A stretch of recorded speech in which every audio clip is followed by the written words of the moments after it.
Hi, and welcome to Quite Story, the channel where you fall asleep slowly, one exhausting historical inconvenience at a time. Tonight's story comes from ancient Egypt. But don't worry, you won't need a map or a museum pass.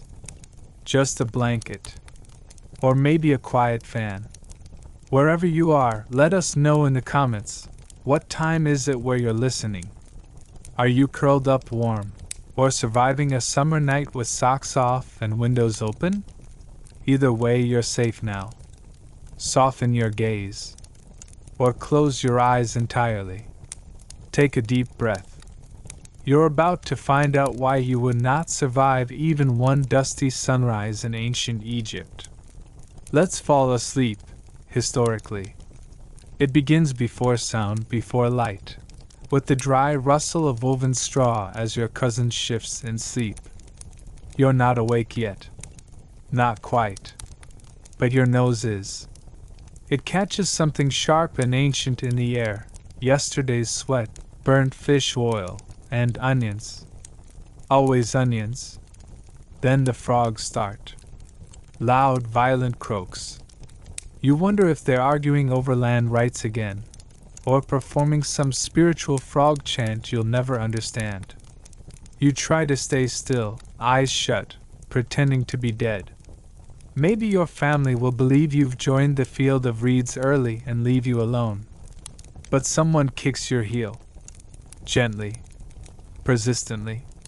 Your aunt's voice, low and sharp. You sleep like a nobleman. We need the water. You groan. And with that, the day begins. You roll off your mat, which is more. Reeds tied in a mat shape. Then bedding, and feel each vertebra protest. The floor is warm from shared body heat. Your arm is tingling. Your left eye is sticky for no reason you want to explore. You stretch. Your joints pop like roasting chickpeas. You sit up. A cat watches you from the windowsill, or rather, the open rectangle in the wall where a window would be if anyone had the money. The cat may or may not be sacred. You don't ask anymore. It licks its paw, blinks slowly, judging you. You shuffle toward the courtyard, stepping over a cousin who's still wrapped in a palm fiber blanket. You stub your toe on a ceramic jug. Curse under your breath. The jug does not move. It has more authority than you. Outside, the darkness is fading into dusty violet. The stars have begun their slow retreat. And your uncle is already at the oven, shouting about barley and bad omens. You splash your face from a basin. The water is tepid and smells like yesterday. Your reflection stares back, dry-lipped, half-blinked, fully unready. Someone hands you a bowl of lentils. Cold. Another shoves a cloth bundle into your hands, dried fish wrapped in reeds. Your breakfast/lunch. Possibly dinner, if things go badly. Don't forget to check the granary. Watch for crocodiles. Tell the priest the goat's still limping.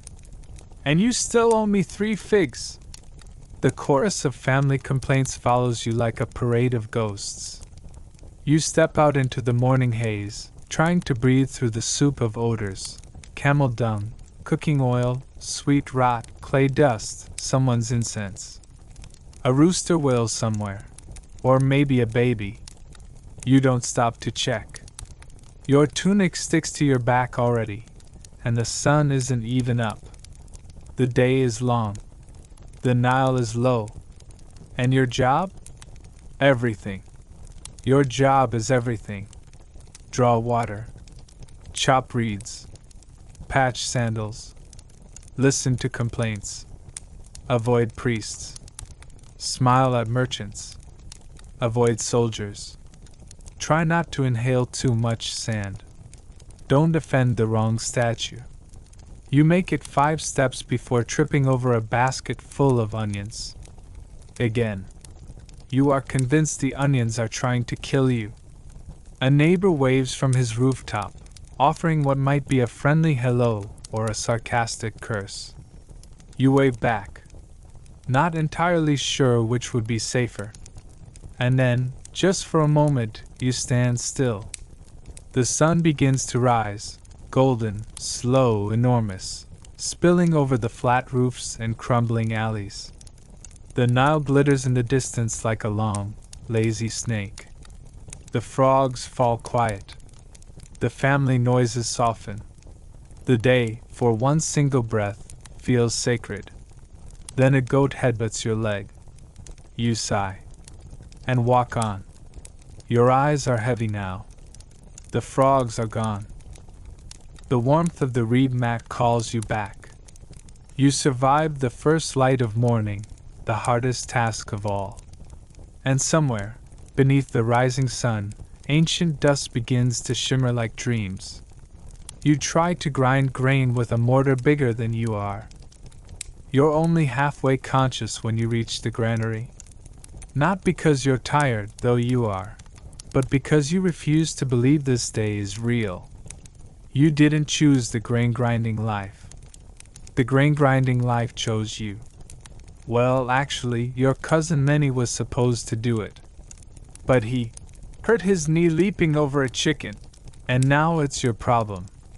You reach the shaded wall where the mortar sits. It's less of a grinding bull, and more of a personal enemy. A carved stone crater nearly up to your chest, with two wooden poles as long as a fishing boat leaning against it like lazy weapons. It's already full of grain. Barley, mostly. Some emmer wheat. A few pebbles pretending to be barley, just to keep you humble. You sigh. The mortar smells like dust and time. It's slick from yesterday's use and a little sticky. You don't ask why. You take hold of one of the long grinding poles, lift it, and bring it down into the bowl with a dull, miserable thud. Thud. Thud. Thud. You already want to die. The pole vibrates through your bones. The grain puffs up in dry clouds. Your hands are instantly covered in a soft layer of flour dust, which makes everything slippery and also somehow itchy. You glance up at the sun. It has moved exactly 0 finger widths in the sky since you started. Thud. Thud. Your rhythm's off. The pole sticks. The grain laughs. Somewhere behind you, a donkey snorts, mockingly. Then you hear a familiar voice, your great-aunt again, from somewhere in the shadows. Use your legs! Like a hippo! You have no idea what that means. You keep going anyway. The trick, apparently, is to pound the grain without bruising your spine or losing a finger. No one tells you how to do that. You switch hands. The pole leans the wrong way and nearly takes your nose off. You recover. Barely. At this point, you notice your arms aren't made of stone like your brother's. They are made of sadness and boiled lentils. You try both hands now. Thud. Thud. Your breath shortens. Your back curves like a worn bowstring. Another child appears, barefoot and curious, carrying a tiny jug of date syrup. They watch you solemnly, then whisper, "You're not doing it right." You consider launching the grain pole like a javelin into the sun. Eventually, someone brings water. You sip it, and immediately regret not checking it for floating ants. There are at least 2. You're too tired to care. You try singing a little grinding song, like the older women do, but your voice comes out like a broken lyre string. Still, it helps. A little. A neighbor passes by with a basket of dried fish. He nods to you with solemn pity, the kind of look reserved for the condemned. You nod back, unsure if you've died already. The ground is now layered in a thin white film of flour, which clings to your feet like ghosts. Your tunic is damp at the neck. Your forehead glistens. The mortar has taken exactly none of your soul, because it's taken all of it. Finally, after what feels like several lunar cycles, your cousin Minnie limps by with the theatrical air of someone who's just defeated a lion with a stick. "Almost done?" he asks, cheerfully. You smile. The kind of smile that says, "If I had more energy, I'd end you." The flour is coarse. It'll need sifting. Your hands are raw. Your back screams. Your eyes sting. And the sun, still creeping up like it has all day, is barely at mid-morning. You sit down next to the mortar. You don't even try to brush the flour off your legs. You just sit, breathing, existing, feeling every muscle remind you that yes, this is your life now. The breeze picks up a little, carrying the scent of crushed grain and warm limestone. For just a moment, you pretend you are a noble who has servants to do this, a noble who doesn't even know what a mortar is. Then the pole rolls and hits your shin. You groan and keep going. And now, as your arms grow heavy, and the sound of pounding echoes in your dreams, you're one step closer to sleep, and one grain closer to bread. You get sand in places sand shouldn't be. The morning light is already too bright when you step outside, but that's not the problem. The problem is the sand. Again. You're barely 2 steps beyond the threshold of the grinding hut when it begins. The low hiss of the desert wind slinking around corners like a rumor. You squint against the brightness and hug the satchel of grain against your chest, trying to keep it dry. Useless, probably. But you try. You always try. The alley smells like warm goat and copper pots. The sky overhead is a dull blue-white, blurred with dust. You can feel the air shifting already, charged with the kind of dry warning that makes even the cats go flat against the ground. You're supposed to deliver this grain to the baker by midday. A simple enough task, assuming you don't drown in powdery earth before you get there. At first, it's just a trickle. The sand sneaks beneath your sandals, grinding into your toes, the creases of your heels, up the edges of your wrapped linen. But within minutes, it's no longer sneaking. A sudden gust barrels down the street like it has personal issues with your face. Your headscarf lifts and flaps like a terrified bird. You clutch at it uselessly, one hand still clinging to the satchel. The sand bites at your eyes. You blink. Bad idea. Now it's behind your eyelids. Your eyes sting, water, and now your vision is blurry, but not blurry enough to miss the next gust, which smacks you full in the mouth. You inhale. Sand.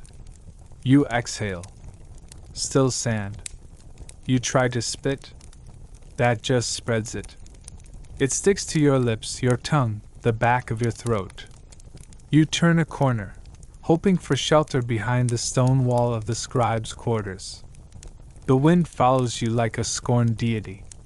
And the sand, fine, determined, ancient, crawls inside your clothes like it's paying rent.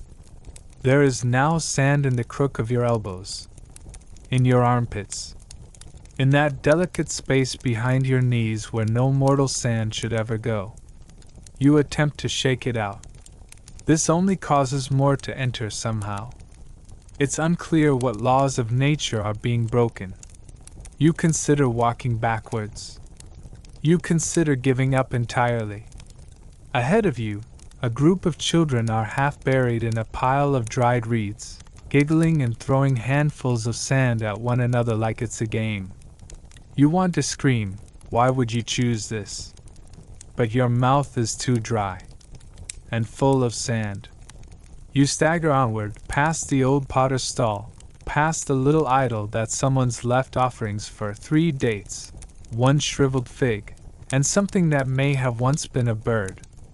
Even the god statue looks tired and dusty. By the time you reach the market courtyard, you're limping. The sand has worn away a patch of skin on your ankle.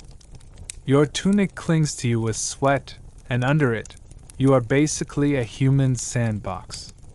You pause by a well and glance around furtively before tipping a little water onto your forearms, trying to dislodge the grainy layer fused there.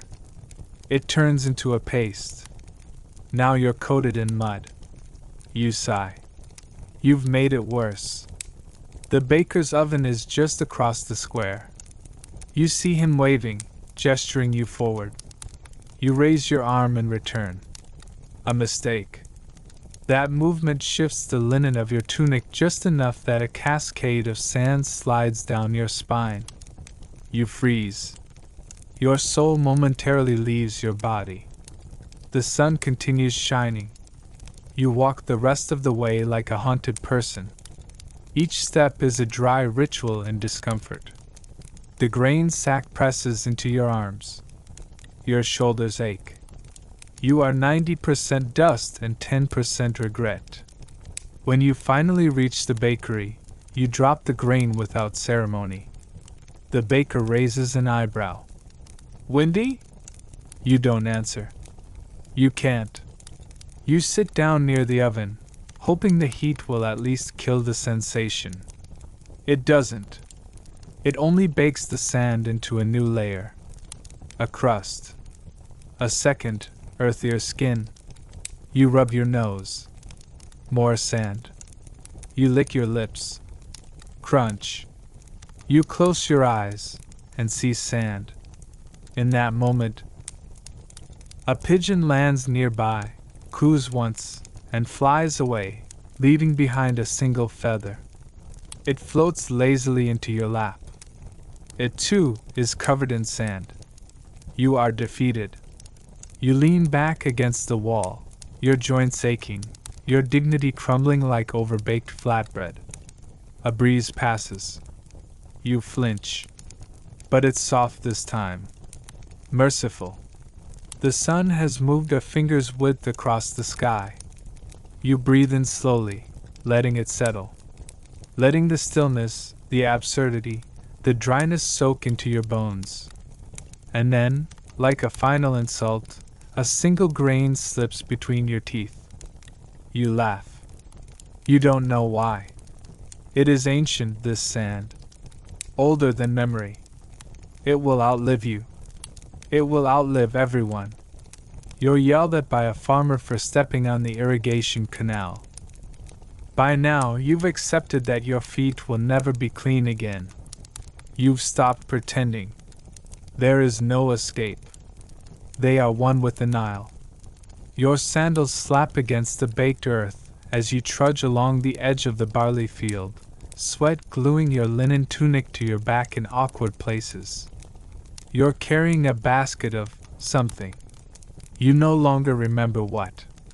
You've carried so many baskets today that they blurred together into one eternal woven weight. You were told to take the long route around the fields. Avoid the canals, they said. Use the path. You did not. In your defense, the canal did not look like much from a distance. A thin, muddy ribbon cutting across the land, dotted with frog tracks and discarded palm fronds. You stepped on what looked like a solid patch of earth beside it. It wasn't. Your foot sinks. Then your ankle. Then the rest of you, almost. The basket slips from your grip and tumbles sideways, scattering, oh right, lentils. The moment your sandal disappears into the sludge, you feel a vibration in the air behind you. Not from the earth, not from the canal. From something worse. A human. An angry one. Hey! You freeze mid-struggle. You know that tone. That specific, ancient tone reserved for shouting at goats who've eaten sacred papyrus, or neighbors who've let their chickens sleep in your grain bins. You turn slowly. The farmer is approaching from the row of date palms, his stride full of purpose and indignation. His tunic is tied crookedly and his brow furrows with the intensity of a man who has lost sleep to canal maintenance. "What are you doing?" he bellows. You consider pretending you don't speak Egyptian. But you're bad at lying, especially while half submerged in mud. "I thought it was dry," you mumble. "It's never dry," he says, arms flailing like windmill paddles. "It's the Nile's gift. It's the artery of life. It's also how I water my lentils, which you are now standing in." You look down. You are, in fact, standing in lentils. Your toes have made small craters in the carefully ridged rows. "I'm sorry," you say, because there is nothing else to say. He pinches the bridge of his nose like he's seen too many floods, too many city visitors, too many idiots with baskets. "Do you have any idea how long it took me to shape that canal wall?" You don't. You assume a long time. "I used clay from Elephantine. I leveled it by hand. I got bit by 6 snakes. He holds up a hand and begins counting invisible snake bites. 1, 2, 3. Actually, one might have been a worm, but still. You try to extricate your foot. The suction noise it makes is not elegant. Mud clings to your ankle in a wet, brown spiral. A small frog hops away in horror. A breeze passes. You are grateful. Then you realize the breeze just stirred the farmer's linen skirt directly into the mud you've splashed. His gaze follows yours. You both stare at the new, dark stripe across his garment. He sighs. You sigh. The frogs sigh. "You people from the city," he mutters. "You think water just flows where you want it. You think canals dig themselves." You try to help reshape the ridge with your foot. That makes it worse. The water leaks sideways and now a second ridge collapses. "Stop!" he cries. "You're making it angrir." You are unsure what it is. The canal? The Nile? The lentils? The farmer squats with surprising grace for a man built like an ox. With practiced hands, he scoops clay from the edge and begins smoothing the ruined canal lip. You watch, unsure if you should offer help or just vanish. "This is why I work alone," he says, not looking at you. "No drama. No accidents. Just me, the shovel, and the blessed geometry of irrigation." You nod solemnly, pretending to understand the geometry of anything. When he finally finishes, he stands and brushes the mud off his palms with ceremony. Then, oddly, he hands you a stick. A long, straight reed. "Next time," he says, "poke the ground before you step on it." You take the reed with both hands. It feels sacred. Or maybe just damp. He returns to his palm grove without another word. You stand in place, unsure if you've been forgiven, exiled, or spiritually tested. Eventually, you limp away, sandals squelching with every step. You leave a trail of canal water and shame across the stones. By the time you reach the shade of a sycamore fig, the basket is dry again, the lentils gone, and your legs crusted in a fine pattern of cracking mud. You sit. The reed rests beside you. You close your eyes. You vow never to underestimate ancient agricultural rage again. You attempt to wear a linen kilt without tangling yourself. The sun has not even risen fully, and already you are fighting for your life. Not against a crocodile. Not against a sandstorm. No, you are fighting a piece of fabric. You stand half-dressed in the corner of a small mud-brick dwelling, wrapped in 3 confusing loops of linen that resemble neither dignity nor symmetry. Your reflection in the polished bronze mirror shows the truth. You look like you lost a brawl with a curtain. The linen kilt, Shendit, as the locals call it, is supposed to be simple. That's what they told you. It's just a wrap, they said. Just tie it at the waist, they said. Everyone wears them. Even children, they said. You're beginning to think everyone is lying. The linen is crisp from the morning sun, stiff with starch and dust, and it folds in on itself like a sarcastic origami puzzle. You try wrapping it clockwise. You try counterclockwise. It either exposes more leg than seems polite for breakfast, or it bunches so much at the hip you could smuggle a goat underneath. You squat. The fabric tightens. You stand. The fabric loosens. You sit.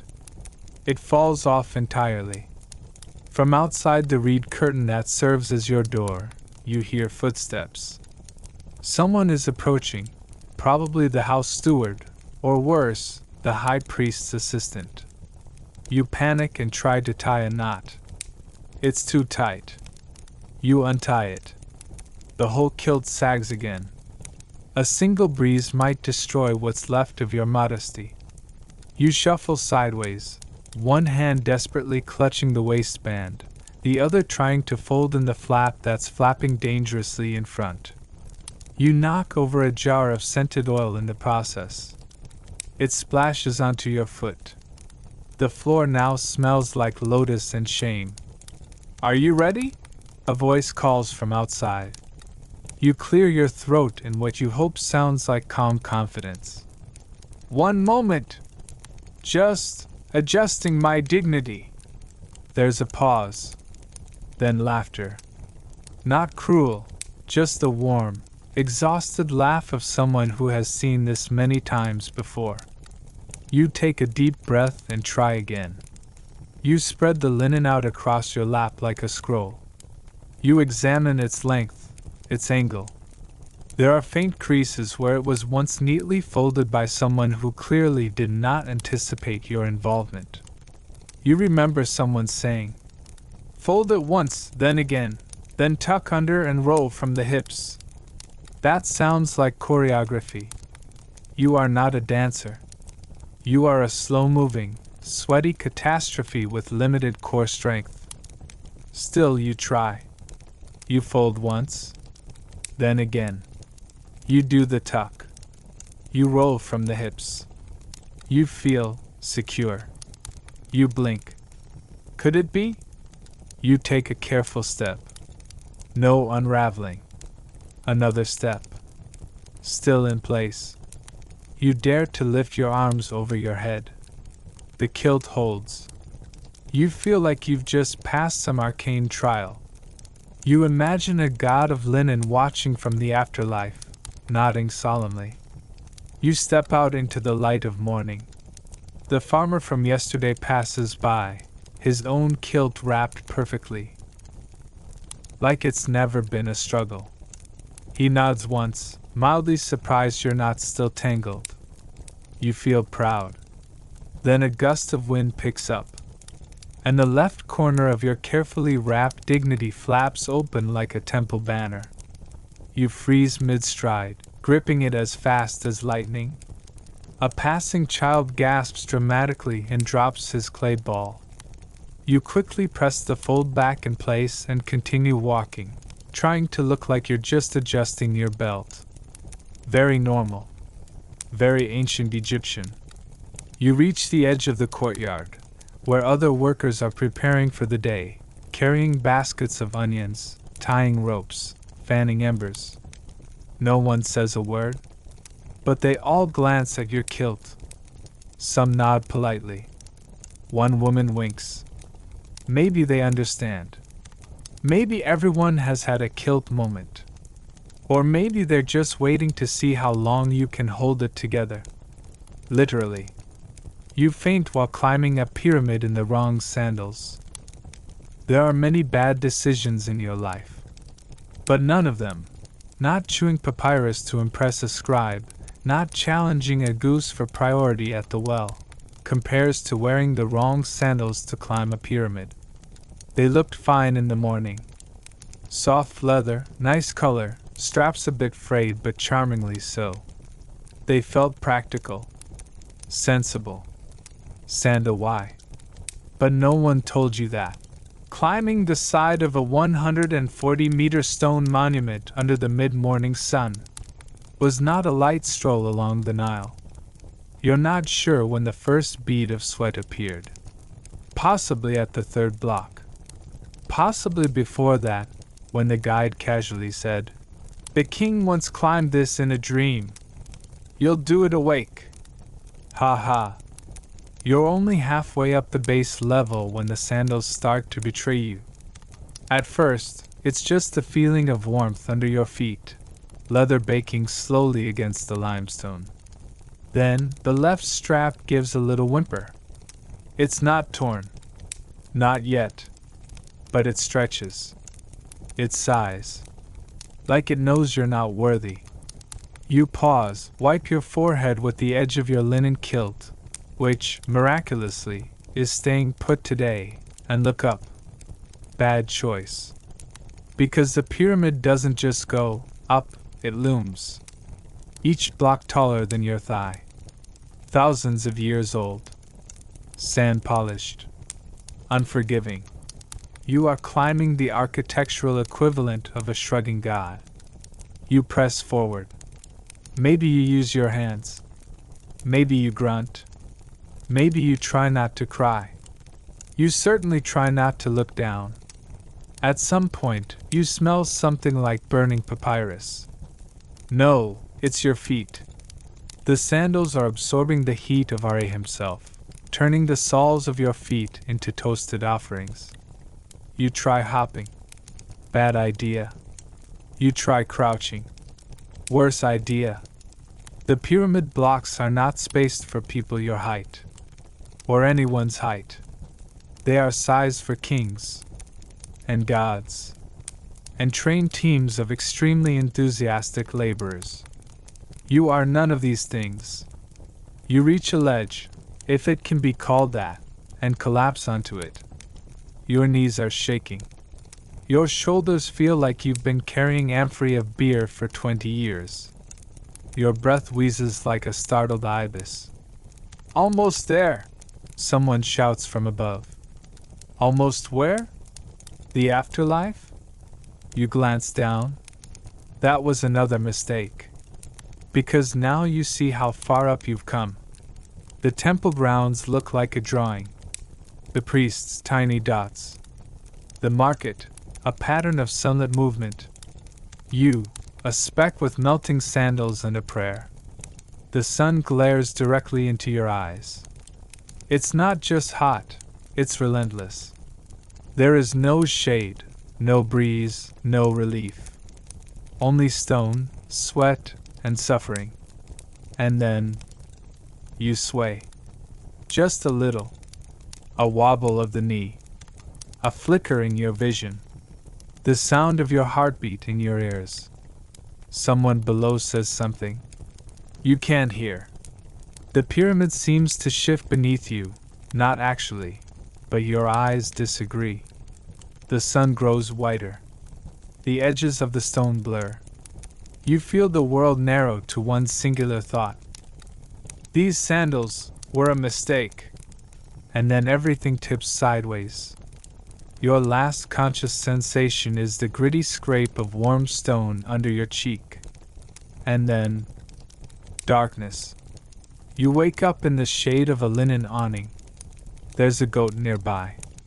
You're not sure if it's mocking you. A temple worker is gently fanning you with a woven palm frond. Someone has removed your sandals and replaced them with a much sturdier pair made from crocodile hide. You try to sit up. No, no, the worker says kindly, offering you a cup of barley water. Rest. You fainted halfway up the pyramid. You nod, eyes still dazed. She adds with a smile. We've all done it. You want to believe that. You want to believe you're not the only fool in Egyptian history who thought fashion sandals were fit for monument climbing. But as you sip the water and glance at your scorched old footwear lying sadly nearby, you suspect that maybe, just maybe, you're mistaken for a scribe and forced to copy hymns for hours. You thought the sun-scorched climb up the pyramid was the peak of your misfortune for the day. You were wrong. Now you find yourself dragged into a shadowy chamber tucked deep inside the temple complex. A cramped room filled with scrolls, reed pens, and jars of ink that gleam black under the flickering oil lamps. The air is thick, sticky with the mingled scents of papyrus, beeswax, and something faintly sour, perhaps the sweat and exhaustion of the scribes who have been here before you. You look around, heart hammering. The walls are lined with shelves crammed with scrolls. The floor is covered in scattered shreds of papyrus and discarded quills. The sound is eerie, a relentless scratching of reed pens on papyrus, punctuated by coughing fits and the occasional quiet curse. And all eyes are on you. "Ah, the new scribe has arrived," says a voice, sharp and commanding. You turn to see a man with a lean face and hawk-like eyes, the overseer of scribes, judging you with a piercing glance. You try to explain that you're not a scribe, just a hapless visitor, but your protests are drowned out by the crowd of actual scribes, who already expect you to join their ranks. The overseer thrusts a scroll into your hands, ancient hymns, long prayers to Ra, Osiris, and other gods whose names sound like riddles. "You will copy these without mistake," he says grimly. "The gods demand perfection. So do I." Your fingers close awkwardly around the reed pen. It feels strange, like a foreign creature squirming in your grasp. You dip it into the ink pot. The black liquid clings thickly to the tip, smells like rotten dates. You draw your first symbol, an awkward, trembling stroke that immediately smudges. You groan softly. Already your hand cramps. Time stretches thin. Minutes drip into hours as your reed pen scrapes and scratches the delicate papyrus. The intricate hieroglyphs seem like an endless puzzle, snakes twisting into loops, birds frozen mid-flight, eyes staring blankly from the ancient text. Each character demands precision. A single misstroke could mean punishment. Your back stiffens. Your legs ache from sitting on the hard stool. Sweat drips down your forehead, smearing the ink and forcing you to begin again, and again. The overseer's sharp voice echoes like a whip.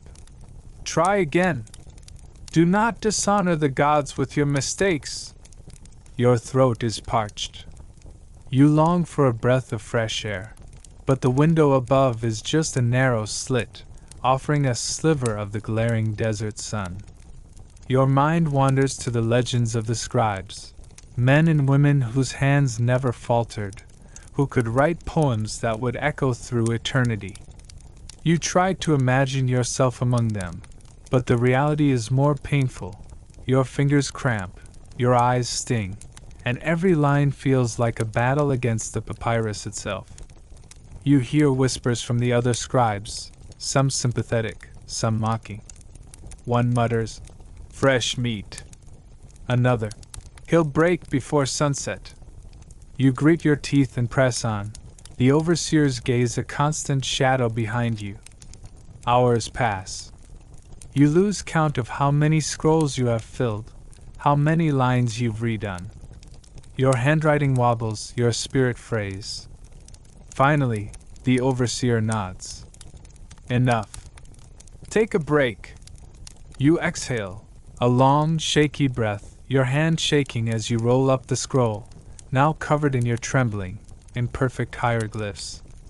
Stepping outside, the sunlight blinds you. The cool breeze carries the scent of the Nile and distant cooking fires. A fellow worker claps your back, smiling. Not everyone survives their first day as a scribe. You manage a weak smile. Today you've learned that the pen is indeed mightier than the sword, but it also can be heavier than a pyramid block, especially when you're mistaken for someone you're not.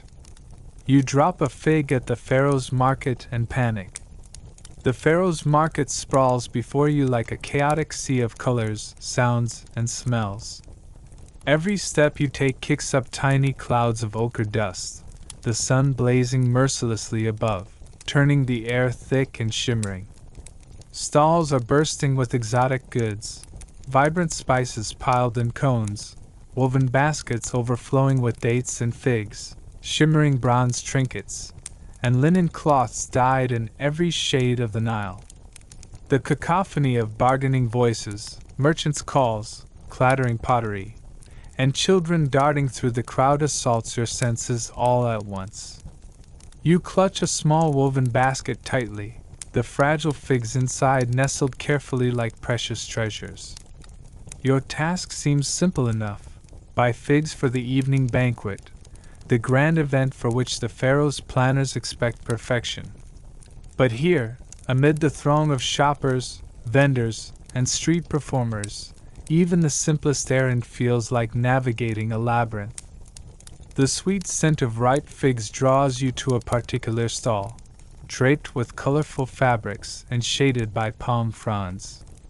The vendor, a stout man with weathered skin and bright eyes, is loudly extolling the virtues of his fruit, freshly picked from the groves near the Nile.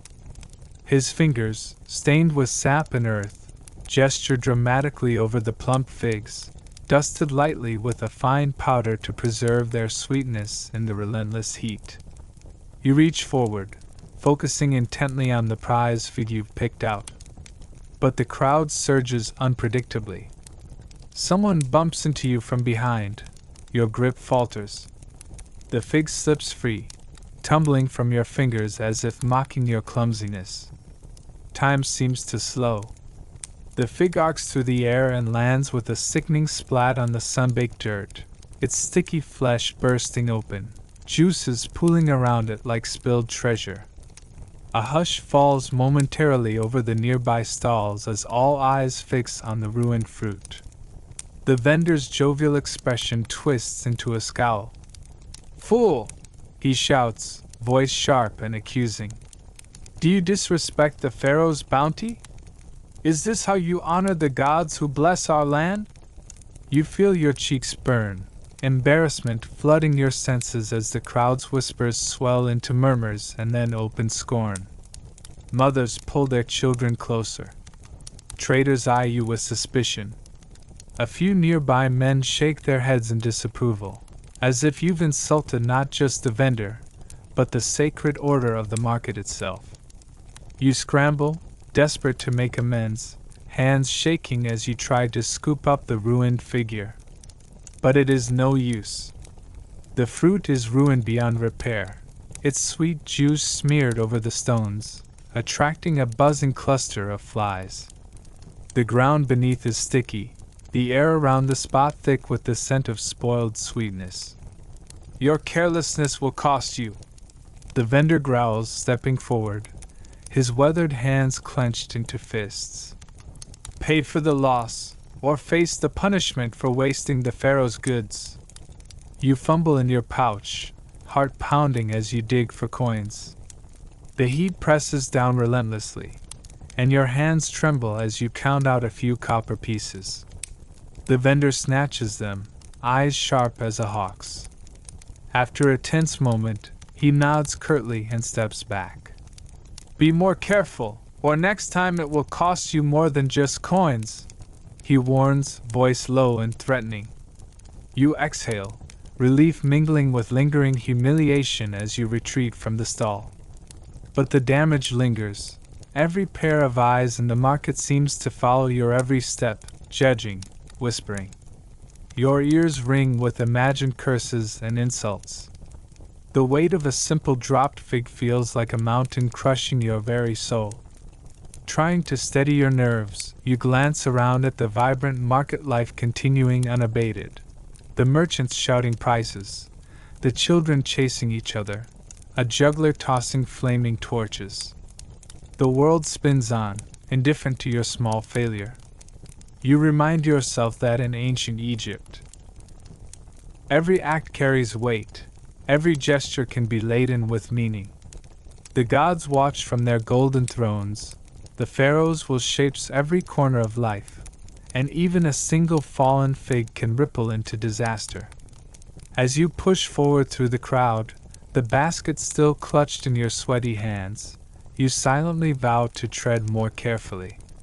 Because today you've learned, surviving a day in this ancient world means balancing on a knife's edge between respect and disgrace, and that the smallest slip can send you tumbling.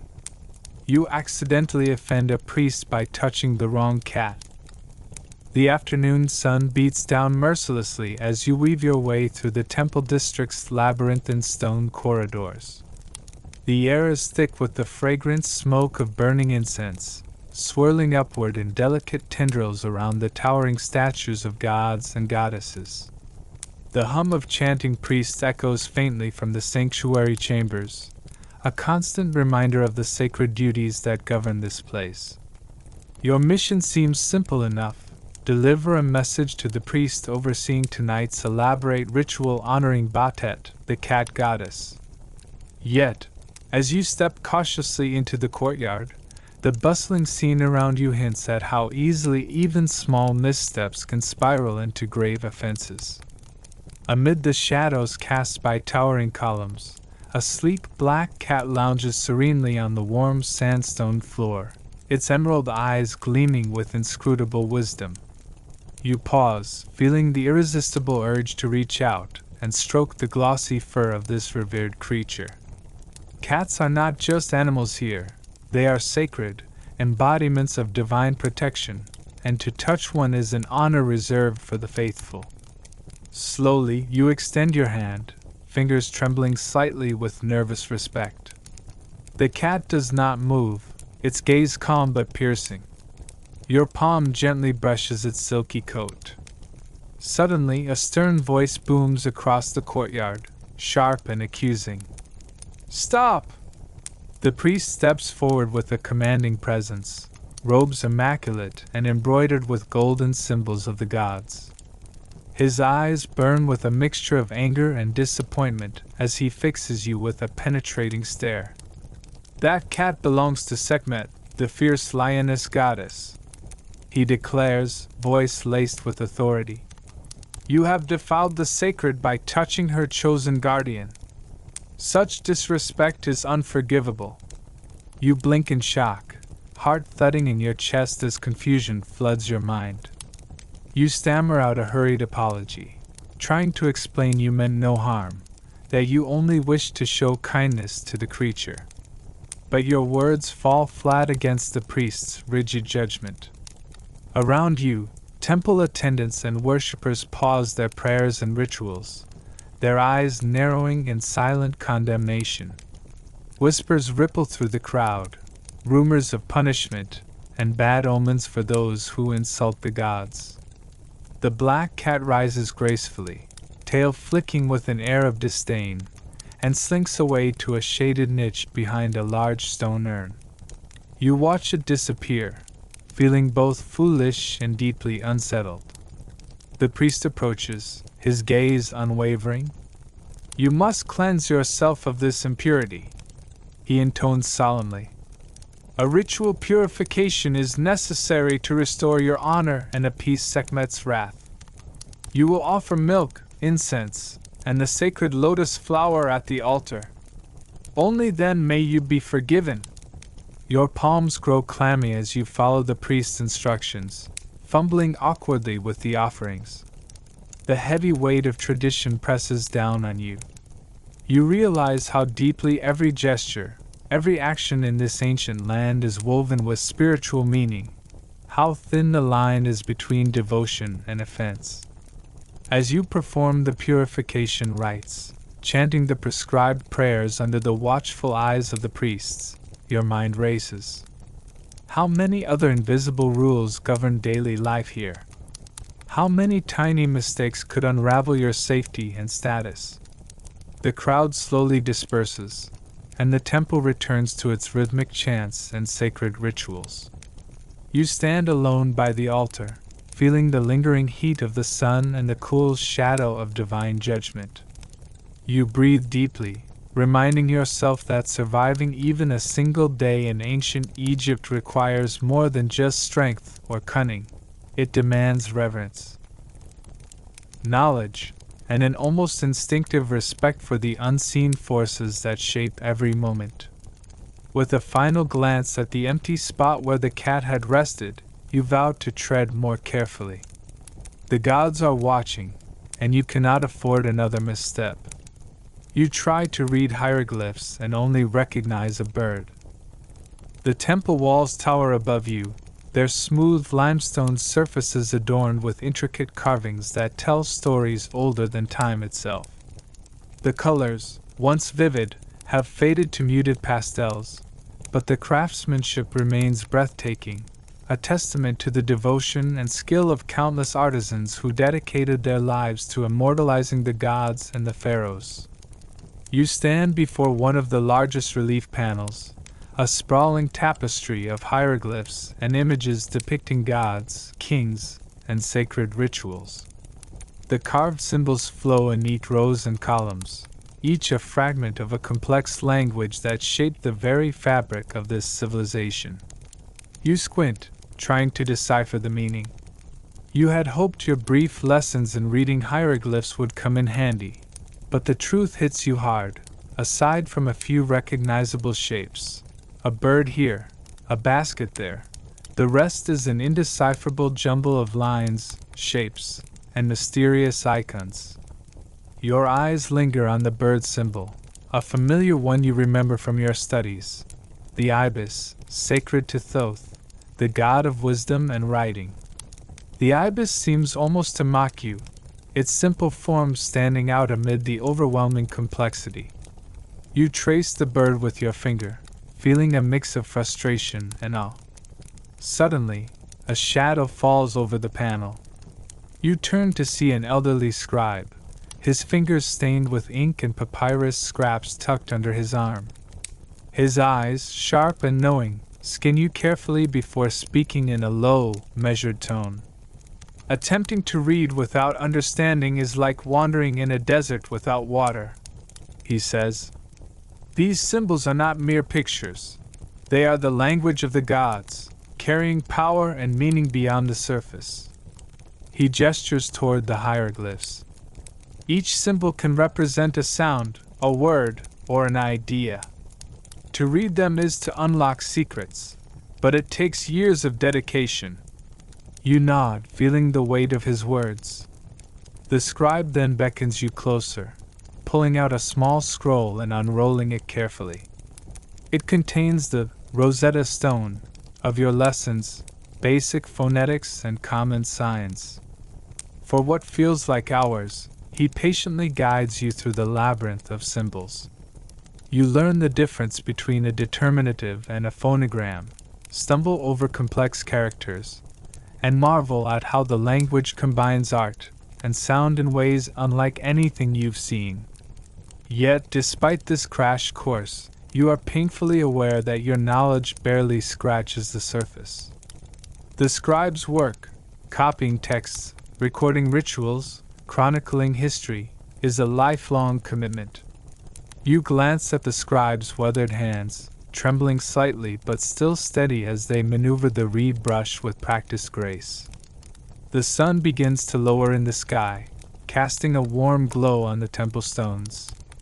You realize how foreign this world still feels, how much you don't know, and how fragile your place here is. What if you misread a sacred text during a ceremony? What if a wrong gesture offends the gods? The thought sends a chill down your spine.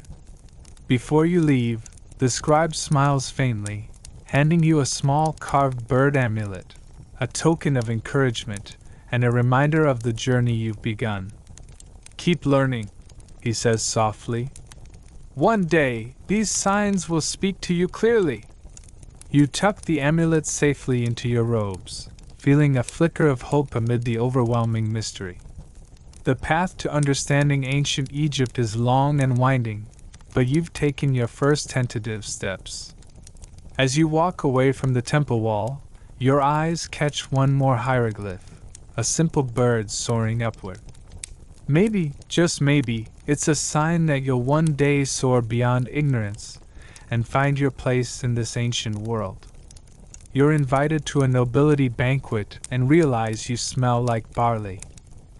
The sun begins its slow descent over the sprawling city, casting a golden hue on the sandstone buildings that gleam like jewels in the fading light.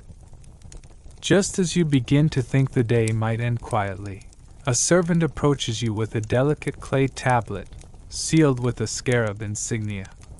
Your breath catches. The noble family of Khepri, known for their influence and opulence, is inviting you to their evening banquet. It feels like stepping through a portal into a world both dazzling and daunting. Your excitement quickly turns into anxious preparation. You scrub your hands and face repeatedly with water scented faintly with lotus. But no matter how much you wash, the stubborn aroma of barley clings to your skin and garments. The scent is a vivid reminder of the dusty granaries where you spent the day, lifting heavy sacks and sifting through grain. It's an honest smell, but far from the delicate perfumes of the elite. You change into the best linen tunic you own, woven finely though not quite as pristine as the noble's robes. Still, the fabric feels coarse against your skin after the day's hard labor. You wrap yourself carefully in a thin shawl, hoping to mask any lingering scent, and make your way through bustling streets alive with merchants, children playing, and priests chanting softly at nearby temples. Arriving at the noble residence, your eyes widen. Majestic columns rise on either side of the grand entrance, their surfaces painted with scenes of pharaohs triumphing over enemies, and the gods bestowing blessings. The air smells of jasmine and incense. Lush gardens with palm trees and flowering shrubs surround the courtyard, where servants dressed in bright white robes move gracefully to and fro. Inside, the banquet hall is a spectacle of light and sound. Torches flicker along the walls, casting dancing shadows on the painted murals. Long tables heave under the weight of elaborate dishes, roasted ducks glazed with honey, platters piled with figs and pomegranates, freshly baked breads scented with coriander and cumin, and large amphorae filled with sweet wine from distant vineyards. Musicians play haunting melodies on harps and flutes, while dancers move rhythmically, their colorful skirts swirling like the Nile currents. The nobles, resplendent in finely pleated garments and intricate jewelry, converse in measured tones about politics, trade, and divine omens. You try to blend in, sitting quietly as you listen, but your discomfort grows. You feel eyes flicking toward your clothes and you're certain the faint smell of barley still clings to you, like an invisible badge marking your lower status. The nobles' conversations seem layered with subtle judgments and veiled critiques. Midway through the feast, a sharp-eyed noblewoman with braided hair adorned with gold beads leans toward you. Her voice is soft but laced with amusement. "Do you smell that? The scent of freshly harvested grain?"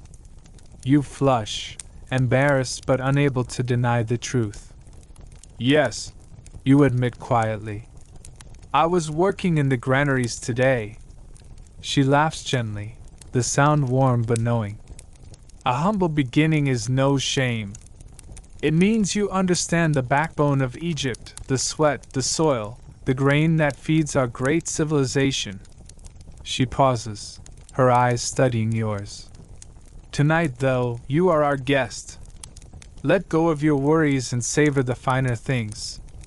Encouraged by her kindness, you begin to appreciate the feast with fresh eyes. You savor the rich flavors, the delicate balance of sweet honey and tangy pomegranates, the crunch of fresh bread paired with soft cheeses. You watch the dancers and listen to the musicians, feeling a fragile thread connecting you to this world. Yet the barley scent remains, a stubborn reminder of your day's toil and your place in this grand hierarchy. It humbles you and strengthens your resolve. As the evening deepens, the noble guests rise to offer toasts to the gods, to the pharaoh, and to each other. Their voices rise in song and praise, filling the hall with an almost hypnotic energy. You step outside into the cool night air, the stars glittering over the Nile like scattered gems. The lingering scent of grain still clings to your clothes, but now it feels less like a mark of shame and more like a badge of honor, a symbol of your resilience and hard work in this ancient, complex world.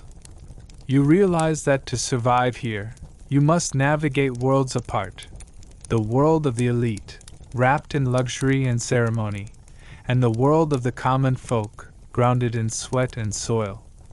Both are essential, intertwined in the grand tapestry of Egypt.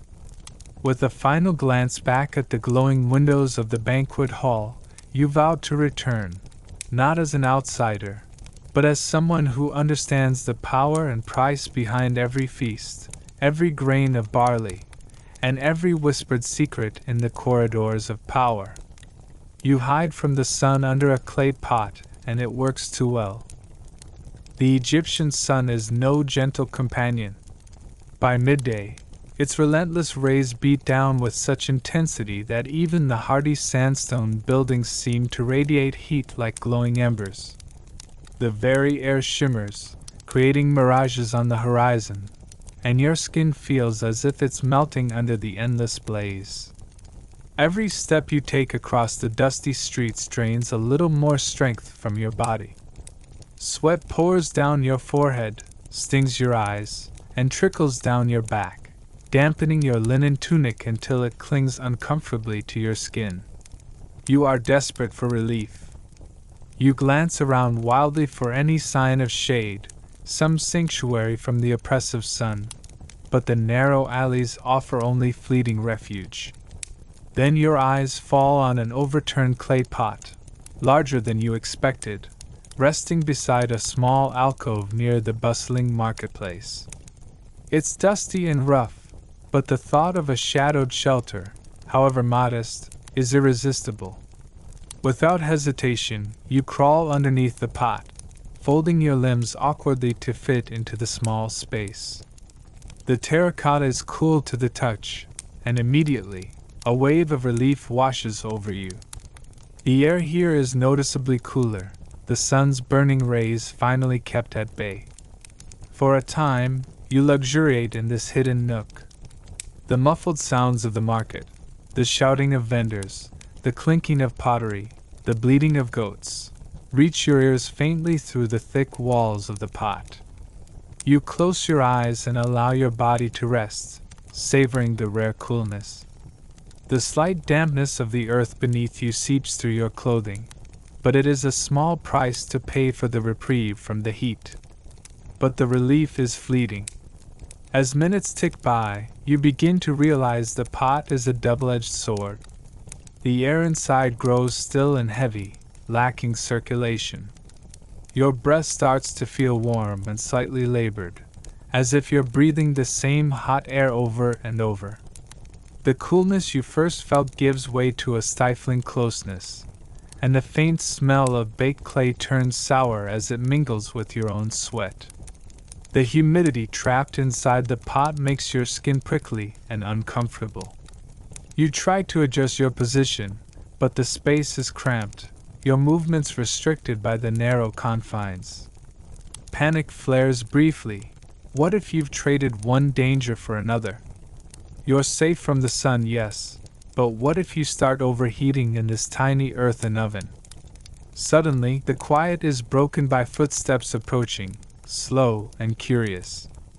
A child's laughter bubbles up, clear and mischievous.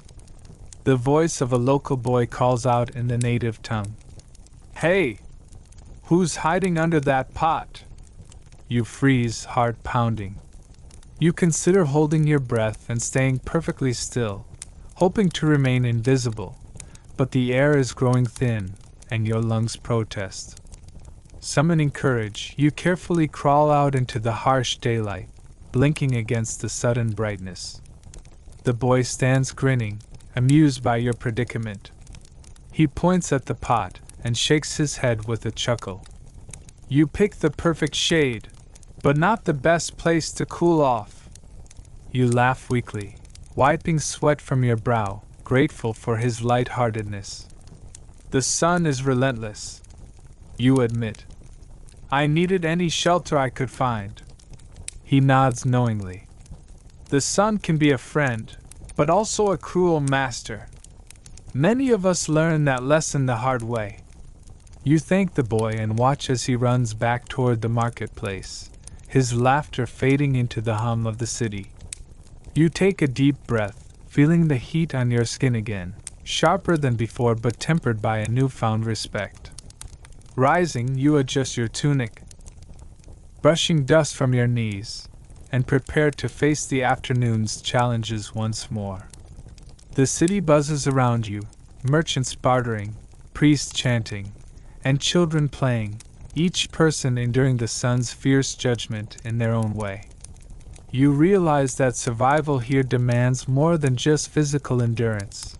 It requires cleverness, patience, and humility. Even a simple clay pot can teach you lessons about refuge and risk.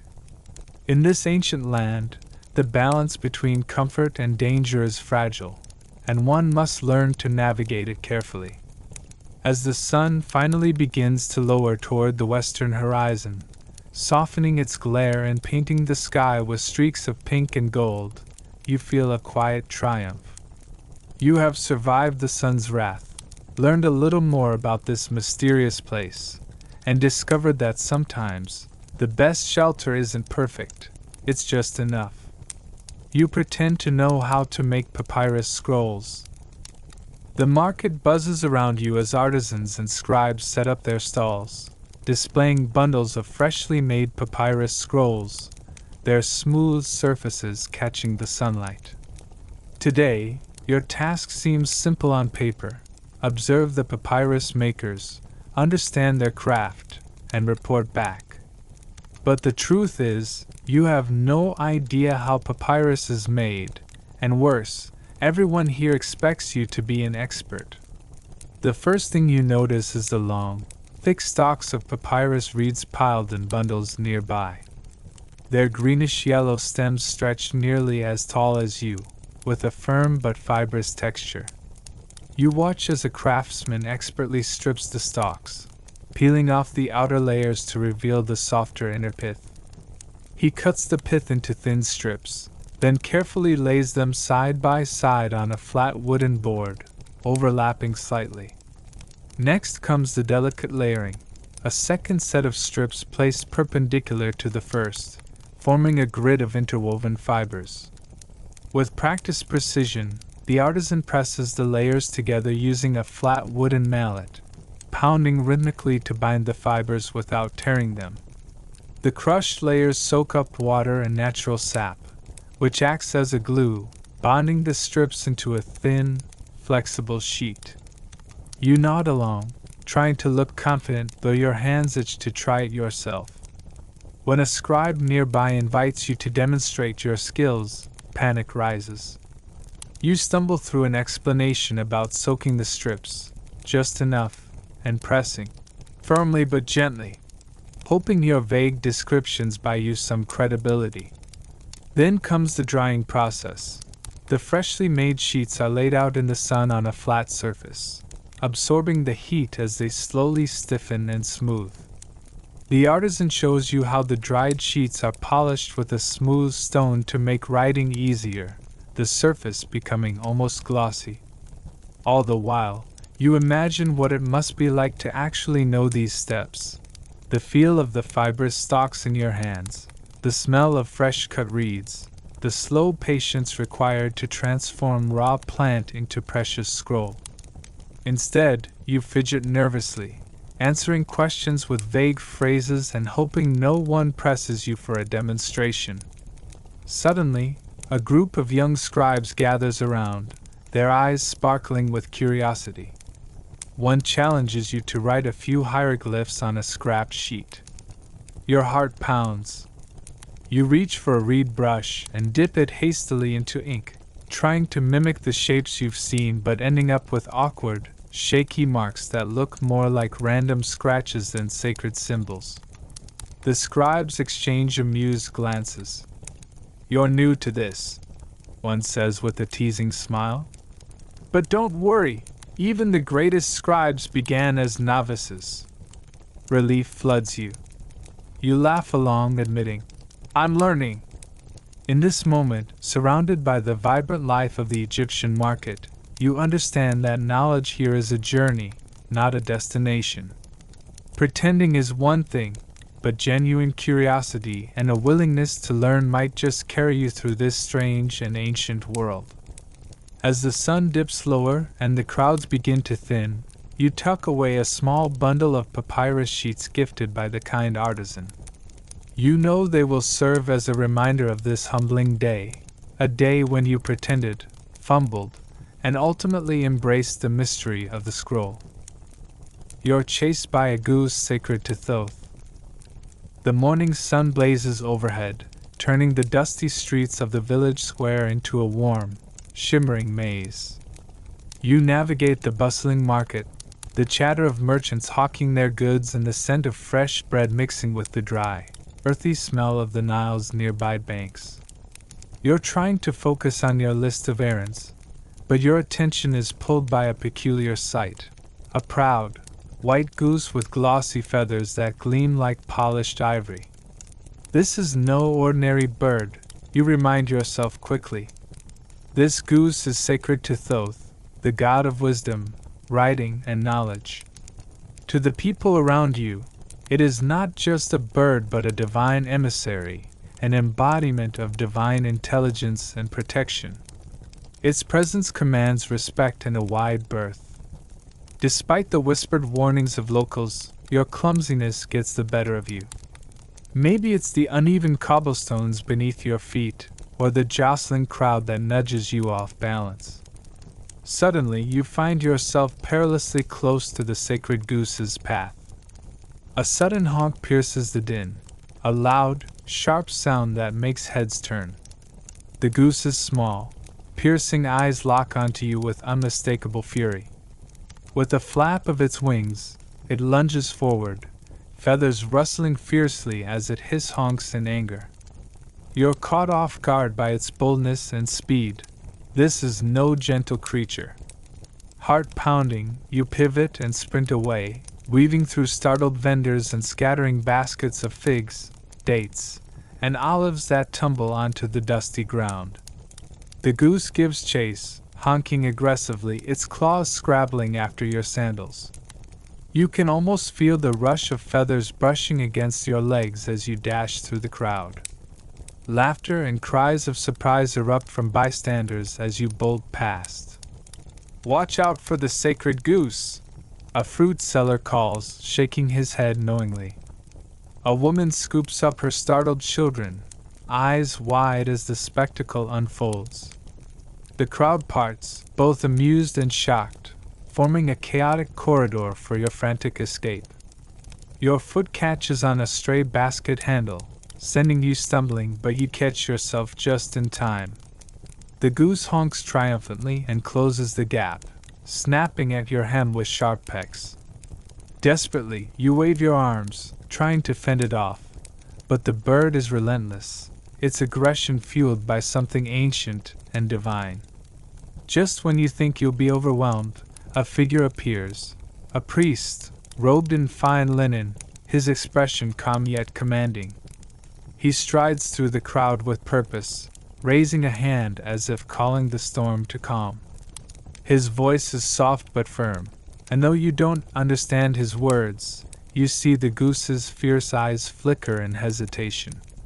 With a tilt of its head, the bird pauses, feathers settling as if recognizing an authority far beyond your own. The priest kneels, murmuring to the goose, his hands gentle but purposeful. Gradually, the bird backs away, its proud stance softened, wings folding neatly. The priest turns to you, eyes stern but not unkind. "This goose is sacred to Thoth," he explains. It is more than a bird, it is a guardian of knowledge and wisdom. To harm or disrespect it is to insult the gods themselves. You nod, cheeks burning with embarrassment, brushing dust and crushed figs from your tunic. The lesson weighs heavily on you. In ancient Egypt, even the smallest creatures carry divine significance, and respect is not just a courtesy but a crucial survival skill. The goose waddles away now, calm and regal once more, as if nothing had happened. You watch it disappear into the crowd, feeling a strange mix of relief and awe. Here, gods do not just reside in temples or statues.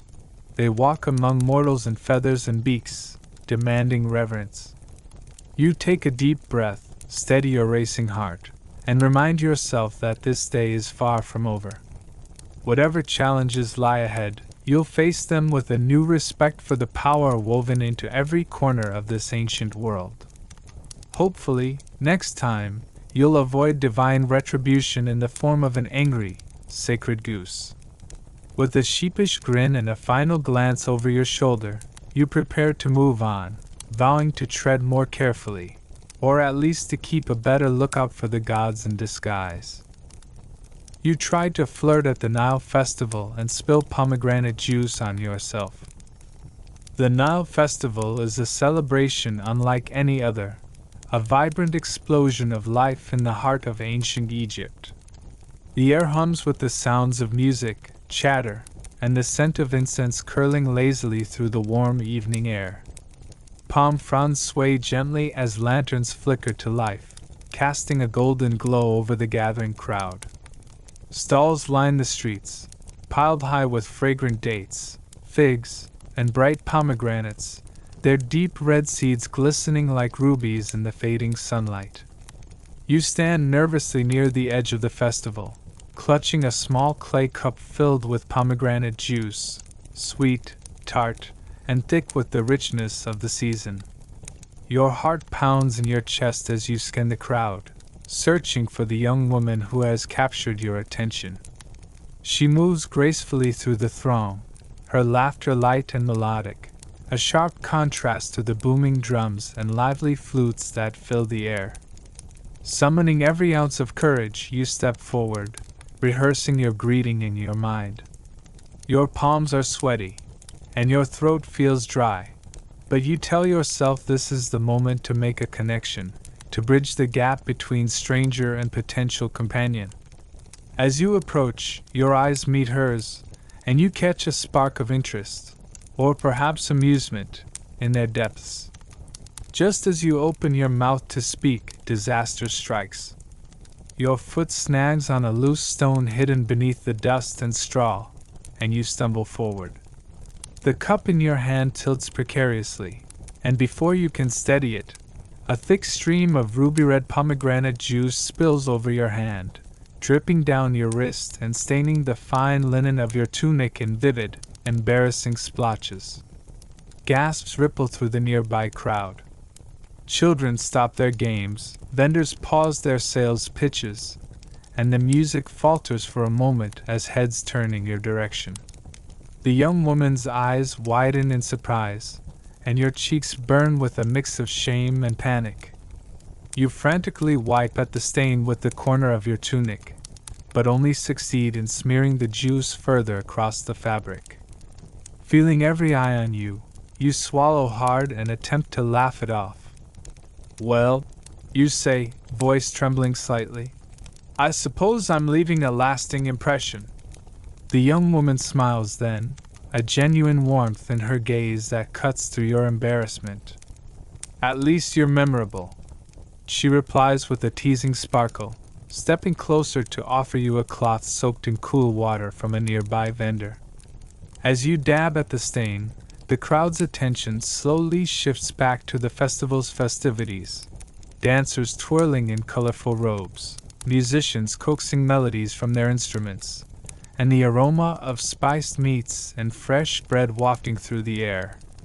But for a brief moment, it feels as if the bustling world around you fades, and all that exists is the gentle exchange between two people caught in the swirl of the festival's magic. You try to steady your nerves and offer a polite thanks, but the moment is interrupted by a sudden gust of wind. It sweeps through the streets, lifting dust and palm fronds into the air, some of which land squarely on your still damp tunic, reminding you sharply that this world is not made for delicate moments. Despite the chaos, you find yourself laughing softly, sharing a glance with the young woman that hints at mutual understanding. The Nile Festival, with all its noise and messiness, mirrors the unpredictable journey of life here, full of surprises, mistakes, and unexpected connections.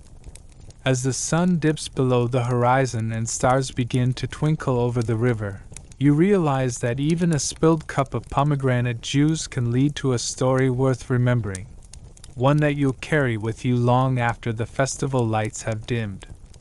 With your tunic stained but your spirits lifted, you take a deep breath and prepare to face whatever the night might bring next, hoping that this tangled start is just the beginning of something more.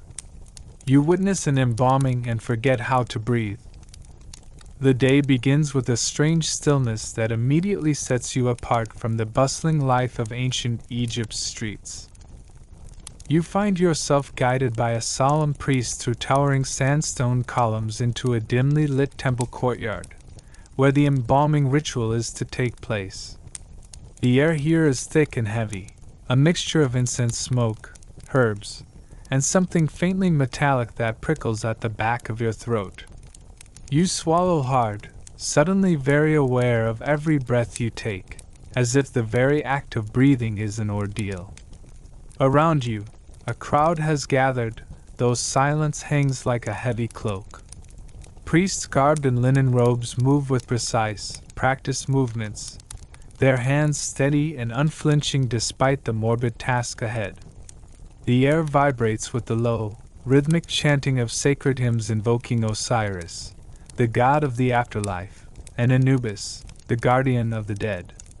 Their voices rise and fall in an eerie cadence, intertwining with the distant murmur of the Nile flowing nearby, a river that has witnessed thousands of such ceremonies. In the center of the courtyard, on a raised stone slab, lies the body. Draped in pristine white linen, it is impossible not to feel the solemn weight of the moment. You remind yourself that this is not just a dead man. He is a soul poised on the threshold of eternity, about to embark on a journey to the afterlife, guided by ancient rites that have been passed down for centuries. The embalmers begin their work. You watch in a mixture of fascination and horror as they delicately remove the heart, carefully placing it in a canopic jar guarded by the figure of Dumutef, the jackal-headed protector of the stomach. This sacred vessel will ensure the preservation of the organ, a vital part of the deceased's journey beyond death. Next, the lungs, liver, and intestines are removed with ritualistic precision, each preserved separately and guarded by their own divine protectors. Your breath catches.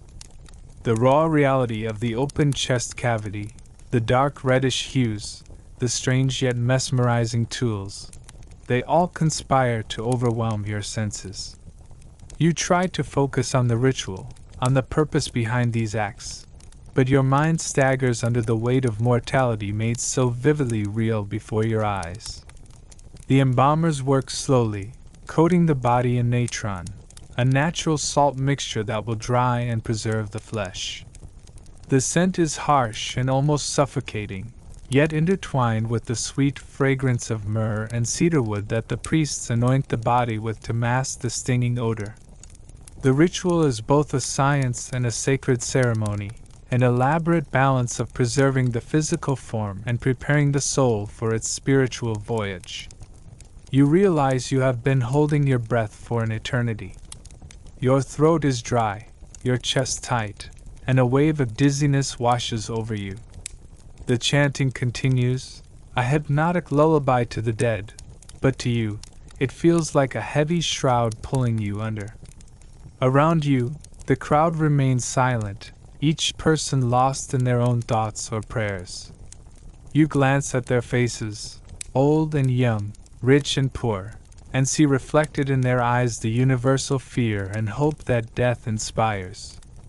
It's a reminder that, despite the grandeur of the rituals and the power of the gods, this is a deeply human moment.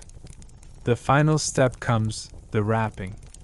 Linen strips, soaked in resin, are carefully layered over the body, binding it tight, sealing it against time and decay. The embalmers work with reverence, their hands steady but tender, as if every fold is a prayer, every stitch a safeguard for eternity. You watch, breathless, as the figure slowly transforms into a mummy, a vessel prepared for the journey to the afterlife.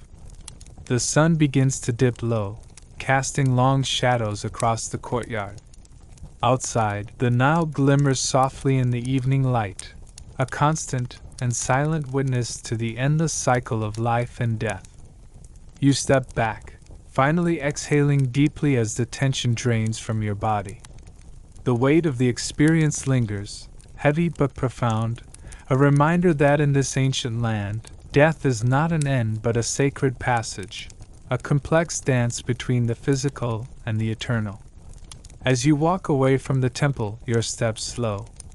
The mundane noises of the city gradually return, vendors shouting their wares, children laughing and playing, the distant clatter of chariots on stone roads.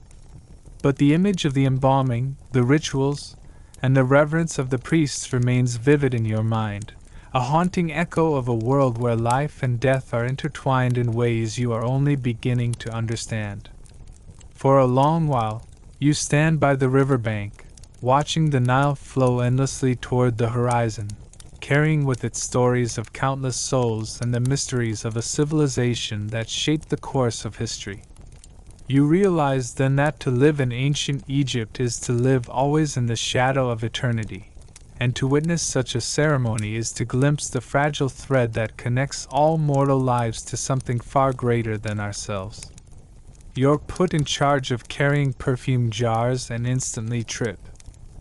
The morning sun hangs high over the sprawling city, beating down relentlessly and casting sharp shadows over the bustling streets of ancient Egypt. The air is thick with the mingled aromas of baked bread, spices, and the ever-present Nile River. In your hands you clutch a finely carved wooden tray, its surface smooth and polished by years of use. Balanced precariously upon it are several alabaster perfume jars, their surfaces gleaming faintly in the sunlight. These small vessels are masterpieces in themselves, etched with delicate hieroglyphs and crowned with tight-fitting stoppers to preserve the precious contents within. Exotic oils distilled from lotus blossoms, frankincense, myrrh, and rare spices imported from distant lands. You have been entrusted with this delicate cargo, a gift destined for a visiting noble, or perhaps an offering meant for the temple gods. The weight of responsibility presses on your shoulders, heavier than the actual load you bear. Your heart beats steadily, and you focus intently on each careful step you take along the uneven cobblestones. Around you, the city thrums with life. Merchants hawk their wares loudly, their voices mingling with the bleating of goats, and the chatter of children playing tag between market stalls. The scents of roasting meat, fresh dates, and pungent herbs swirl together in the dusty air. Every so often, a stray dog trots past, weaving through the crowd, and you instinctively shift to avoid stepping on its paws. Your nerves, however, betray you. One moment your foot is steady on the rough stone, and the next it catches on an upturned cobblestone, or perhaps the trailing strap of your sandal. A sudden lurch forward throws off your balance completely. Time stretches and warps as you feel yourself toppling, arms flailing wildly in an attempt to steady the tray and prevent catastrophe. The jars teeter dangerously, clinking against one another with a sound like fragile crystal about to shatter. Gasps ripple through the nearby crowd. Some bystanders shout warnings. others freeze in shock. For a brief heartbeat, it seems certain that disaster is inevitable. Yet, with desperate reflexes, you manage to grab the tray just before it crashes to the ground. But the relief is short-lived. One of the jars slips from its place, shattering on the stones below. Thick, amber perfume spills out like liquid gold, flooding the cracks and crevices between the cobbles. The rich scent bursts into the air, sweet, heavy, and intoxicating, instantly drawing the attention of flies and curious onlookers alike. Nearby, a stern-faced merchant glares at you with narrowed eyes. His voice cuts through the murmurs of the crowd, sharp and unforgiving. "Careless fool! Do you understand the worth of what you have destroyed? This is no mere water. It is the essence of the gods themselves." Your cheeks flame with embarrassment and guilt. You bow your head, struggling to find words to apologize, but your tongue feels thick and heavy. Your hands tremble as you carefully place the tray down, now significantly lighter and dangerously unstable, the remaining jars almost teetering on the edge. Despite the harsh rebuke, a kind, elderly woman steps forward from the crowd. Her eyes, soft and understanding, meet yours as she places a comforting hand on your shoulder. "We all stumble on this dusty earth, young one," she murmurs kindly. "What matters most is not the fall, but how you rise." Her words anchor you, and you draw a deep breath, steadying yourself. You pick up the tray once more, this time moving with an exaggerated caution. Each step is deliberate, your eyes fixed carefully on the path ahead. You weave through the chaotic market, aware of every movement around you, the lingering scent of spilled perfume trailing behind like a bittersweet reminder of your clumsiness. As you finally approach the grand house adorned with intricate lotus motifs and gleaming golden statues, relief floods your body. The noble recipient greets you calmly, accepting the remaining jars with a faint but approving smile. You feel a weight lift from your shoulders, grateful for the chance to finish the task despite the earlier mishap. Reflecting on the day, you realize that even in ancient Egypt, a civilization so steeped in ritual and precision, mistakes were woven into the fabric of daily life. They were moments of humanity amid grandeur, woven together with patience, forgiveness, and the hope for better tomorrows. The scent of perfume, both lost and delivered, lingers in your memory, a fragrant reminder that sometimes it's how you recover from failure that defines you most. You'd get lost in a tomb and overhear tourists from the future. The heavy stone door grinds shut behind you with a deep, echoing thud that seems to swallow the light whole. Suddenly, you find yourself swallowed by shadows, the flicker of your torch barely piercing the cold darkness of the tomb. The air is thick with dust and centuries of silence, broken only by the distant drip of water somewhere far ahead. The walls around you are covered with elaborate hieroglyphs and vivid paintings depicting gods, kings, and the journey to the afterlife. Every step you take echoes loudly in the confined space, reminding you how utterly alone you are. You try to retrace your steps, but the labyrinthine corridors twist and turn in impossible ways.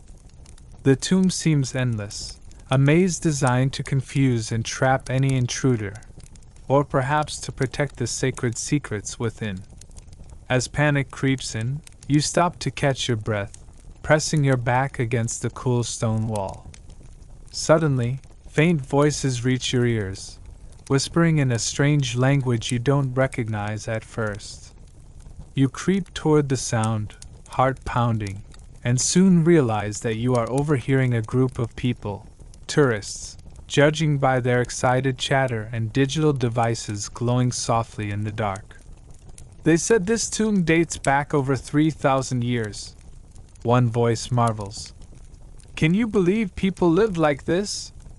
No phones, no electricity, just candles and hopes." Another chuckles nervously. And the smell! I read somewhere that some tombs still have that old musty, ancient smell, like history itself trapped in stone. You listen, fascinated and bewildered. Their language is modern, their accents unfamiliar, yet their fascination mirrors your own feelings of awe and confusion. They discuss the hieroglyphs, speculating wildly about what they mean, sometimes wildly wrong, other times surprisingly insightful. One asks if the gods in the paintings really existed or if it was all just mythology. The tourists' excitement turns to frustration as they realize they have lost their guide in the twisting corridors, much like you lost your way moments ago. We need to find the exit, one says, before our phones die or the battery runs out. You swallow your fear and decide to follow at a safe distance, intrigued by this glimpse of the far future. Their flashlights cut swaths through the darkness, illuminating the faded wall paintings and intricate carvings in ways you never could have imagined in your own time. Minutes stretch into what feels like hours as you silently navigate the maze with them. You learn bits of their strange world, their technologies, their curiosities, their bewilderment at the ancient ways you live. The contrast between your worlds is stark, their modern gadgets and ease of travel, your survival amidst sand, stone, and superstition.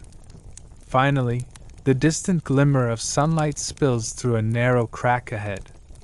The tourists cheer quietly, relieved, and you feel a wave of relief wash over you as you step out into the blinding brightness of the Egyptian day once again. As the door closes behind you, sealing the tomb's secrets once more, you carry with you the strange echo of voices from a time yet to come, a reminder that even the greatest mysteries of your era will one day become the curiosities of another. You attempt to fish with a reed net and catch exactly one rock. The sun blazes mercilessly overhead as you find yourself standing barefoot on the soft, shifting sands of the Nile's muddy bank.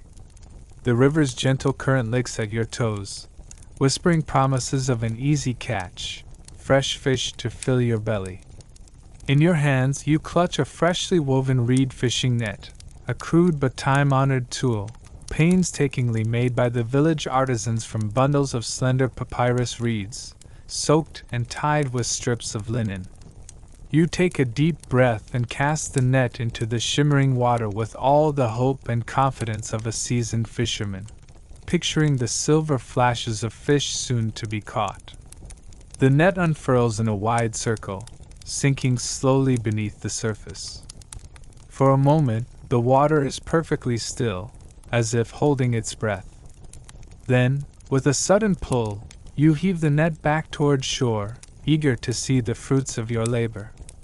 Your heart sinks as you peel away the tangled reeds. There, nestled inside the woven mesh, is a single, heavy rock. You hold it up, its rough edges cold and unforgiving in your hands. The sun glints off its dusty surface as if mocking your failed attempt. You try again, lowering the net with a little more care, imagining yourself as a patient hunter in tune with the rhythms of the river. But again, you haul up nothing but the same stubborn rock, sometimes a handful of mud, and once a tangled mess of water plants that cling to the reeds like unwanted souvenirs. Around you, the river teems with life. Flocks of ibis wade through the shallows, their elegant necks dipping gracefully beneath the surface. Dragonflies dart back and forth, their iridescent wings catching the light. Even the distant croak of frogs punctuates the humid air. Yet despite this abundance, your net remains disappointingly empty. An old fisherman nearby chuckles at your efforts, his face weathered and sunburned, eyes crinkling with years of patience and wisdom. The river is patient, but it demands respect, he says in a gravelly voice. You must learn to read its moods, to know when to cast and when to wait. You watch him demonstrate, his hands deftly flicking the net into the water, adjusting the weights and angles. He waits quietly, calm and still, until with a sudden sweep, he hauls in a glistening catch of fish that flaps and wriggles in the sun. Feeling both humbled and determined, you take a deep breath and prepare to try again, realizing that surviving a day in ancient Egypt means more than just muscle. It requires patience, skill, and a deep respect for the world around you. But for now, you settle with the weight of the lone rock in your hands, a stubborn reminder that not every attempt ends in success, and sometimes the river holds its secrets close. You're asked to build a wall and suddenly appreciate modern tools. The scorching sun is already high in the sky as you step onto the construction site, a dusty, bustling patch of earth lined with piles of sun-baked mud bricks, wooden molds, and buckets of thick, sticky mortar. Today, your assignment is clear but daunting. Help build a wall, one of those massive mud brick structures that line the outskirts of villages, temples, or noble estates, designed to stand firm against the desert's relentless heat and the Nile's seasonal floods. You try to summon enthusiasm, imagining the wall rising tall and proud by the end of the day, a testament to human effort and ingenuity. But as soon as you reach down to lift your first brick, your optimism is tested. The brick feels surprisingly heavy, awkward in your hands, and its rough, gritty edges scrape painfully against your skin. Your fingers quickly become coated in mud and straw fibers from the mortar, an earthy paste that is both slippery and stubbornly adhesive. You watch other laborers who have worked here for years, their movements fluid and sure. They handle their bricks like old friends, stacking them with practiced ease, patting the mortar in precise swipes that make each layer stable and level. Their hands are rough but steady, their faces shaded under broad straw hats or wrapped in linen headscarves to protect against the blazing sun. Meanwhile, you fumble, dropping a brick or two, your hands clumsy as you try to place the bricks evenly. The mortar slips from your trowel, splattering mud on your tunic and face. You attempt to smooth it out, but instead make a lumpy mess, drawing chuckles from some of the older workers. "Careful," one calls out. "This is an art, not a game." Hours drag by under the merciless sun. Your muscles ache deeply, from your cramped fingers and wrists to your sore back and shoulders. The repetitive lifting, stacking, and patting of bricks is exhausting in ways you hadn't imagined. Every brick you lift reminds you how fortunate you are to live in a time with cranes, power tools, and cement mixers. The sun climbs relentlessly, its heat pressing down on you like a physical weight. Sweat streams down your face, mixing with dust to sting your eyes. You long for a drop of water, a moment of shade, or even just a breeze, but the desert air is still and hot, heavy with the smell of dry earth and the distant scent of incense burning at a nearby temple. Throughout the day, you observe the rhythm of work around you. Some men carry buckets of mortar on their heads, expertly balancing the heavy loads as they climb wooden scaffolds. Others fashion new bricks on wooden molds, wet clay squishing between their fingers before baking in the sun to harden. Every hand plays its part in this ancient construction ballet. Despite your exhaustion and clumsiness, there's a sense of camaraderie in the air. Workers exchange jokes, wipe sweat from each other's brows, and share sips of cool water from clay jars. You start to appreciate how much skill and coordination it takes to build even a simple wall, how generations have refined these techniques into a living tradition. As late afternoon approaches, the wall has slowly risen, a patchwork of slightly uneven bricks held together by thick mortar. It's imperfect but solid, a testament not just to the workers' sweat but to their determination and expertise. Your hands are cracked and sore, your clothes stained with mud, your body begging for rest. But as you step back and look at the wall catching the golden light of the setting sun, you feel a quiet pride mixed with relief.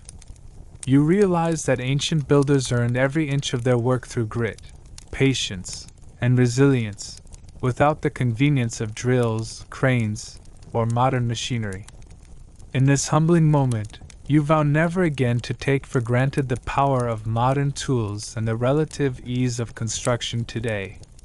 The simple task of building a wall, you now understand, was once a brutal, back-breaking ordeal that required strength, skill, and a deep respect for the earth and the materials at hand. The sun dips below the horizon, casting long shadows across the dusty site.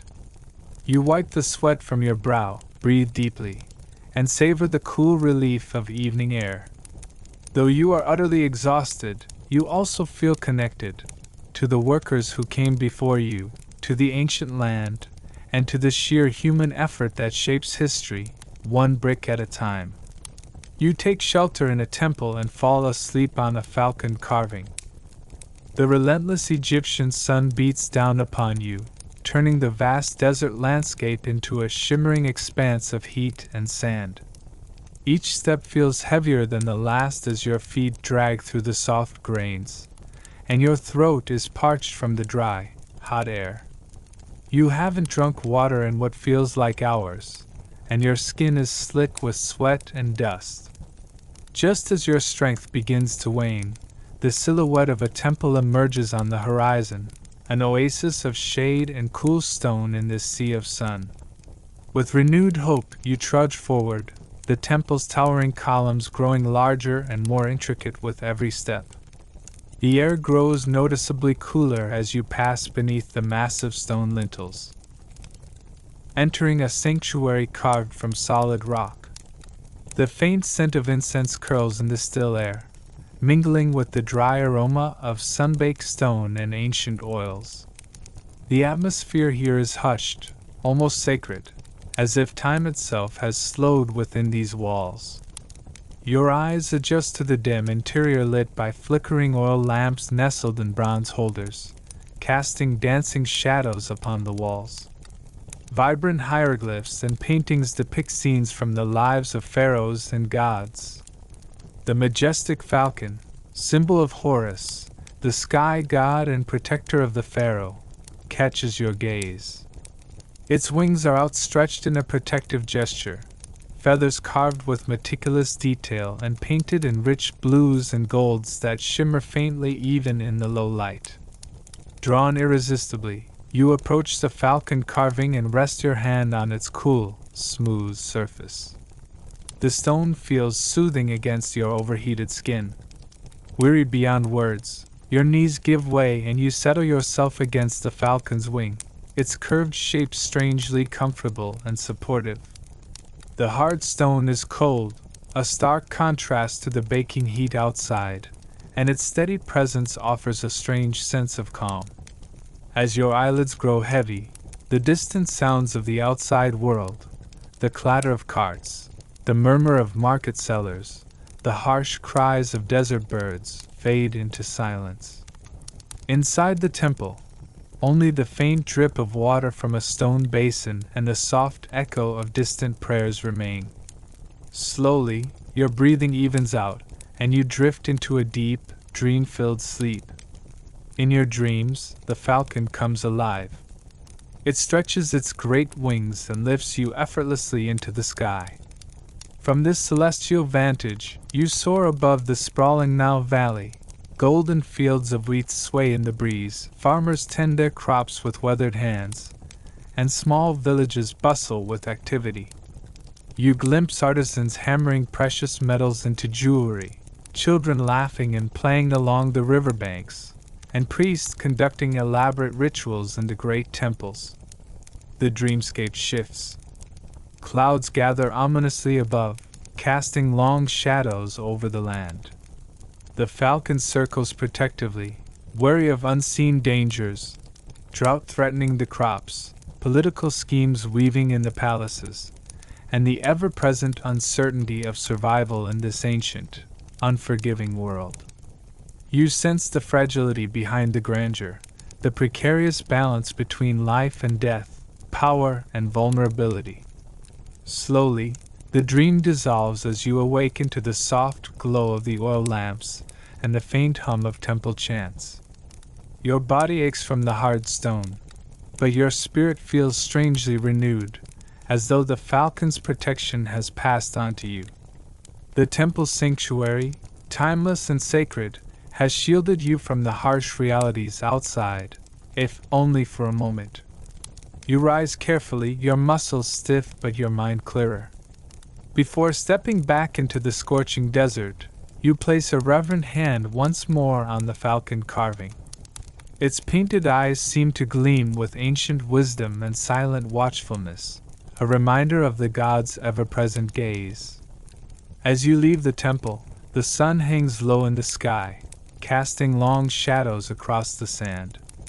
You carry with you the quiet strength of that sacred place, a fleeting refuge in a day filled with challenges, ready to face whatever else the ancient world might throw your way. You reconsider all your life choices while stirring beer mash. The warm, yeasty smell of fermenting barley fills the air around you as you stand in the cool, dimly lit brewing room, a humble chamber carved into the mud brick walls of a bustling Egyptian house.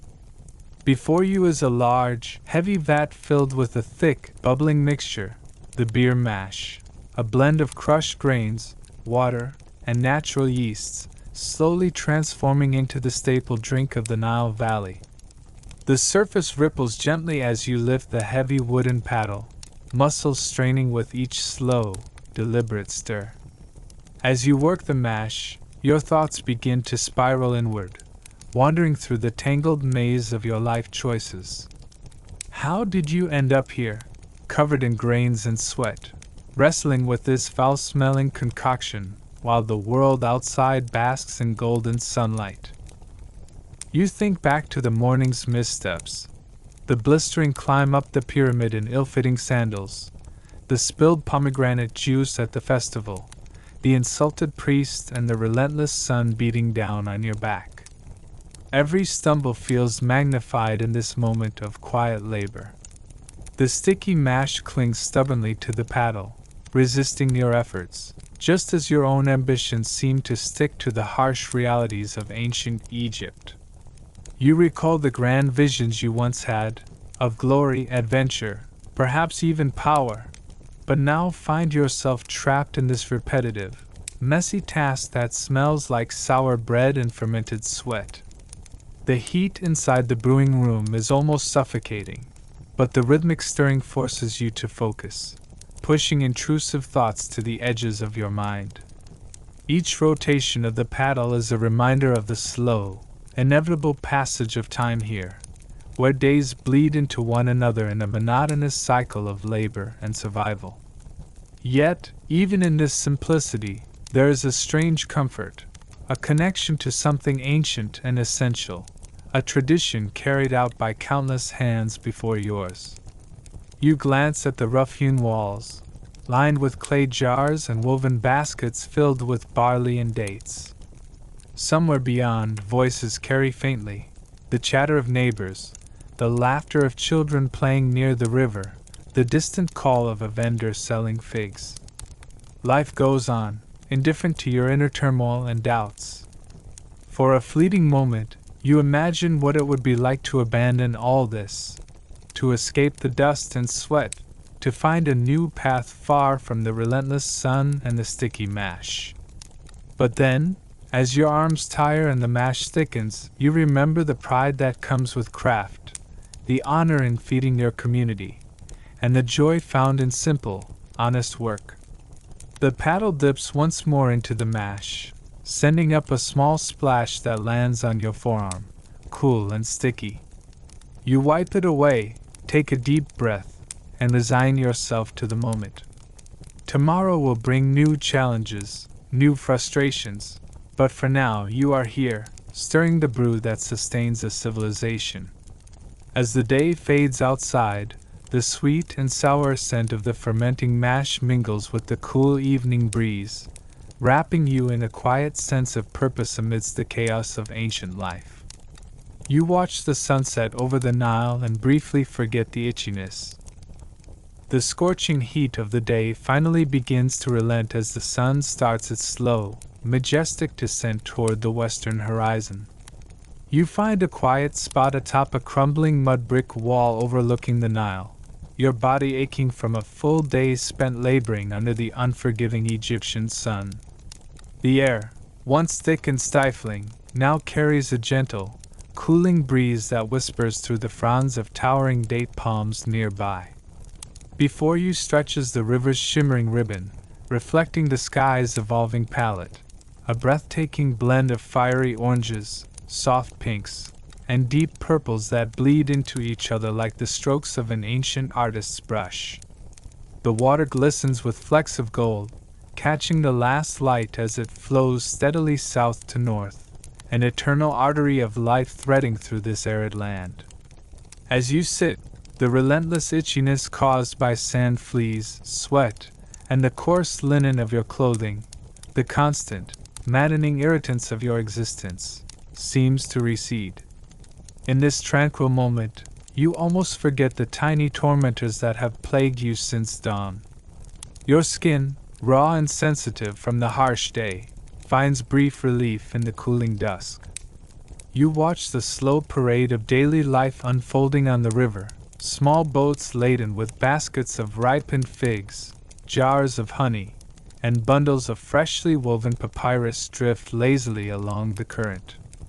Fishermen call out softly to one another, their voices blending with the lapping of water against wood and the occasional honk of a distant goose. You notice children splashing gleefully in the shallows, their carefree laughter ringing out, so innocent and untouched by the harsh realities you endure. Around the riverbanks, lush greenery contrasts starkly with the endless desert beyond. Fields of grain swaying gently in the breeze, papyrus reeds whispering secrets to one another, and the sacred lotus flowers opening their delicate petals as night approaches. The air smells faintly of earth and blooming flora, mixed with the pungent tang of fish and mud from the riverbed. As the sun continues its slow fall, the shadows lengthen dramatically, casting deep contrasts across the landscape. The mud brick walls of nearby homes turn a warm, glowing ochre, and the palm trees become tall, dark sentinels guarding the twilight. You take a deep breath, filling your lungs with this evening air, cool and slightly moist compared to the dusty dryness of midday.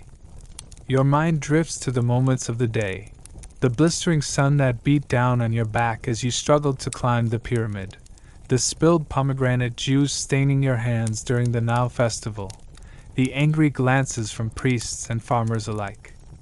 But here, bathed in the sunset's golden light, those memories feel softened, less sharp and urgent. You catch sight of a pair of workers carrying heavy clay jars filled with wine, their steps careful but weary. Nearby, a scribe hastily packs away his scrolls, his ink-stained fingers trembling slightly from exhaustion. All around you, the city begins to settle into the slow rhythm of evening, preparing for the coolness and quiet of night. Yet, despite this serene scene, the subtle itchiness creeps back, a quiet reminder of your body's fragility and the discomforts that are ever present in this ancient world. You scratch absently at your arm, the rough texture of your clothes aggravating the sensation. But even so, you allow yourself to linger a while longer by the Nile, watching as the last sliver of sun disappears behind distant dunes, leaving the sky to deepen into shades of indigo and navy. Stars begin to prick the darkness above, and the river reflects their twinkling light like scattered jewels on its surface. In this fleeting moment of peace, you feel connected to something timeless, an ancient land that has witnessed thousands of sunsets, generations of toil and triumph, love and loss. You realize that though the itchiness will return, the heat will rise again, and the struggles will persist, these quiet evenings by the Nile offer a rare chance to simply be, to breathe, to rest, to find calm amid chaos. As you rise from the wall and begin the slow walk back toward your humble dwelling, the soft sounds of evening life, distant laughter, the murmur of conversation, the gentle splash of water against the shore, follow you, wrapping around you like a comforting cloak in the cooling night. You collapse in a pile of linen and mosquitoes, surprisingly at peace. The day's endless trials have finally caught up with you. Your limbs feel heavy, as if weighted by the scorching sun itself, and your skin prickles not just from the heat but from the legion of relentless mosquitoes that have made you their favorite target. The sharp sting of each bite, the maddening buzzing in your ears, it's all part of the ancient Egyptian symphony you've come to endure. With a sigh that carries the exhaustion of 100 missteps and minor disasters, you collapse onto a rough pile of linen sheets spread on the floor of your modest dwelling. The fabric is coarse and scratchy, much like everything else in this unforgiving land, but it offers the only semblance of comfort you can find after the long day. Mosquitoes swirl lazily in the fading light, some settling on your exposed arms and neck. You could try to shoo them away, but your energy is spent. Instead, you lie still, feeling the itchy reminders of the day's struggles. Strange as it seems, you find a surprising peace in this moment, a quiet acceptance of your imperfect, uncomfortable existence. Around you, the sounds of the Nile's evening chorus float softly through the open window, the gentle lapping of water, the distant croak of frogs, the occasional murmur of voices winding down from the bustling streets outside. The world is settling, and so are you. Your mind wanders back through the day's chaotic tapestry. The overwhelming sun, the dusty streets, the spilled figs, the angry priests, the sacred geese, the countless little disasters and fleeting victories. Somehow, despite it all, you made it through. You survived. As the night deepens, you feel the linen sheets cool against your skin, and the bite of the mosquitoes dulls to a faint throb. Your eyelids grow heavy, the rhythm of your breath slows, and the worries of the ancient world fade into the shadows. In this final moment, surrounded by the hum of life and the sting of persistent insects, you close your eyes with a soft smile. The day was harsh, the world was unforgiving, but for now you rest, content, surprisingly peaceful, and ready to face whatever tomorrow brings. And with that, your journey through the dusty, vibrant, and utterly exhausting life of ancient Egypt draws to a close. Until next time, sleep well under your own skies, and remember, history may be boring, but it's never quite as simple as it seems.